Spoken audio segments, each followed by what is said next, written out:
In this demonstration, we will compare between complete and incomplete combustion of alkanes. Natural gas contains the alkane methane, CH4. For complete combustion to take place, there must be oxygen gas.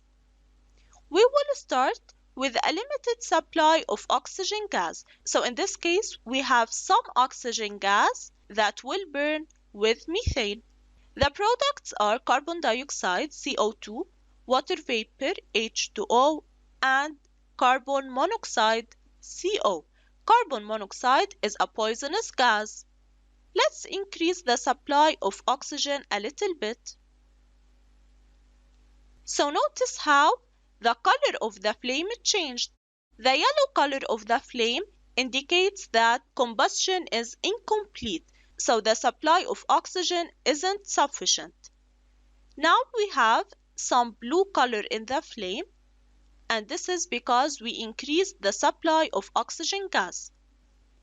If we take a look at the products, they are still the same: carbon dioxide, water vapor, and carbon monoxide.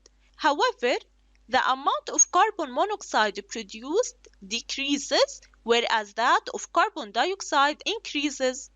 Let's add more oxygen.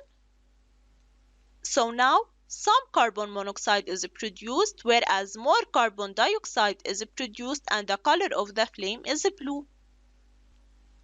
We will supply a large quantity of oxygen gas until the combustion is complete. How did we know that this is a complete combustion?